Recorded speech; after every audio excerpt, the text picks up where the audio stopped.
বলে ভারত যেভাবে হাসিনাকে রক্ষা করছে, এই উপমহাদেশের পশ্চিম দিকে একটা কাশ্মীর আছে, পূর্ব দিকে আরেকটি কাশ্মীর সৃষ্টির চেষ্টা করছেন ভারত। ন্যাশনাল ইন্টারেস্টে যদি কথা বলি, সে যেই হোক না কেন, যার বিরুদ্ধেই যাক না কেন, উনার একটা অকুণ্ঠ সমর্থন আমি সবসময় পেয়েছি।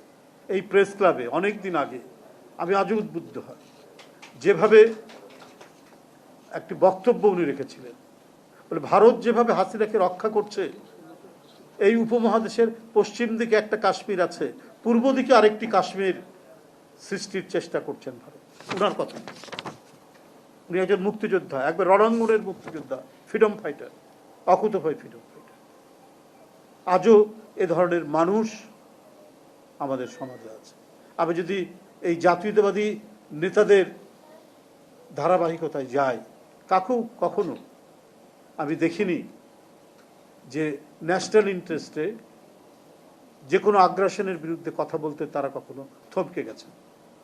মওলানা আব্দুল হামিদ খান ভাসানী, শহীদ রাষ্ট্রপতি জিয়াউর রহমান, দেশনেত্রী বেগম খালেদা জিয়া এবং আমাদের যে বর্তমান ভারপ্রাপ্ত চেয়ারম্যান, তারও বক্তব্য, বিবৃতি প্রত্যেকটিতে দেখবেন ন্যাশনাল ইন্টারেস্ট এবং আমাদের গণতন্ত্রকে যেভাবে বিপন্ন করা হয়েছে একজন প্রতিভূ তৈরি করে শেখ হাসিনার মতো, তার মধ্যে দিয়ে তারা তাদের ইন্টারেস্ট রক্ষা করার যে প্রচেষ্টা চালিয়েছেন, এর বিরুদ্ধে অসংখ্য বক্তব্য তার রয়েছে।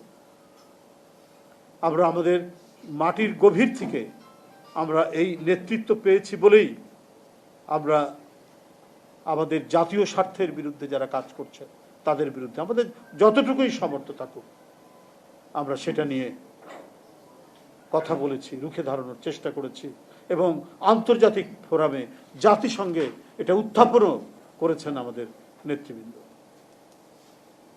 জিয়াউর রহমান সাহেব, মরহুম জিয়াউর রহমান সাহেব করেছেন, বেগম খালেদা জিয়া আন্তর্জাতিক ফোরামে নিয়ে গেছেন। তাই যখন দেখি একটা যেন একটা প্রবণতা, একটা স্টাইল, একটা ফ্যাশন হয়েছে, ভারতের বিরুদ্ধে কিছু কথা বললে সে বোধহয় পশ্চাৎপদ, সে বোধহয় আধুনিক নয়, সে প্রগতিশীল থাকবে না, এই ধরনের মধ্যে একটা প্রবণতা, এটা খুব পরিকল্পিতভাবে এই মাইন্ডসেটটা তৈরি করার চেষ্টা চালানো হয়েছে। আমাদের কিছু বুদ্ধিজীবী থেকে শুরু করে অনেকের মধ্যে এই প্রবণতা রয়েছে।